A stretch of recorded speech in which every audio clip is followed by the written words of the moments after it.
किंवा तपास योग्य दिशेने नेऊच नये यासाठी एका अर्थाने अलिखित असे संकेत देण्याचा प्रयत्न काल भर सभेतून देवेंद्र फडणवीसांनी केला, जो अत्यंत आक्षेपार्ह आहे।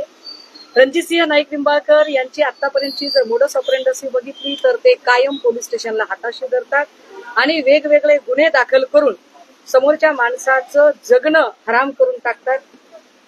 रणजितसिंह नाईक निंबाळकर यांचंच नाव घेत आमदार कलानी यांचा स्वीय सहाय्यक नंदकुमार ननावरे आणि त्यांची बायको यांनी व्हिडिओ अपलोड करून आत्महत्या केली। मात्र त्या प्रकरणात पुढे काहीच झालं नाही।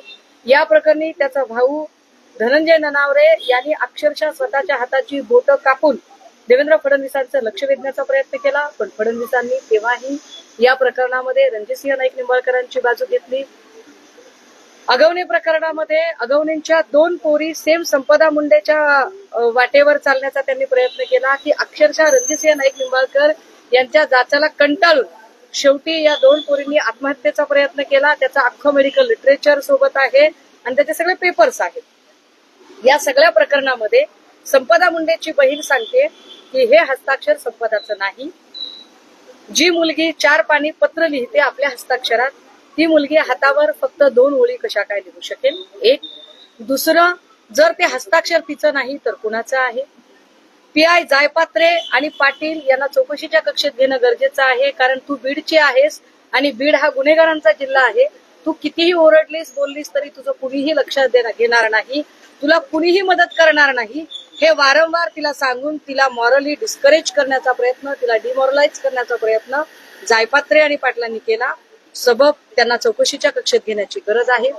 रणजितसिंह नाईक निंबाळकर हे प्रत्येक वेळेला आपल्या कारखान्यातल्या मजुरांवरती वेगवेगळ्या प्रकारचे गुन्हे पोलिसांना हाताशी धरून टाकत होते।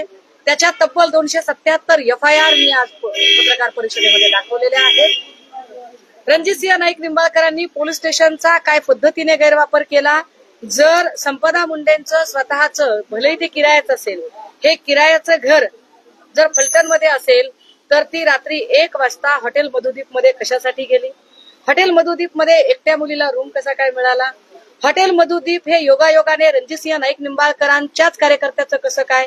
रणजितसिंह नाईक निंबाळकरांचा हा कार्यकर्ता भोसले, ज्या दिलीप भोसलेला कदाचित तो आता नगराध्यक्ष पदाचा उमेदवार असू शकतो, त्याच्याच हॉटेलमध्ये ही डेड बॉडी कशी सापडते? तिचं कुटुंबीय येण्याच्या आधी तिची डेड बॉडी पोस्टमॉर्टमसाठी का हलवली गेली? अनेक प्रश्न आहेत। आमचा SIT सुद्धा नको। माननीय उच्च न्यायालयाने याच्यामध्ये उच्चस्तरीय समिती नेमावी, चौकशी करावी। चौकशीच्या कक्षेत जी 15 नावं मी घेतलेली आहेत, त्या 15 मधलं एक प्रमुख नाव मी पुन्हा सांगते, रणजितसिंह नाईक निंबाळकर यांना चौकशीच्या कक्षेत आणण्याची गरज आहे।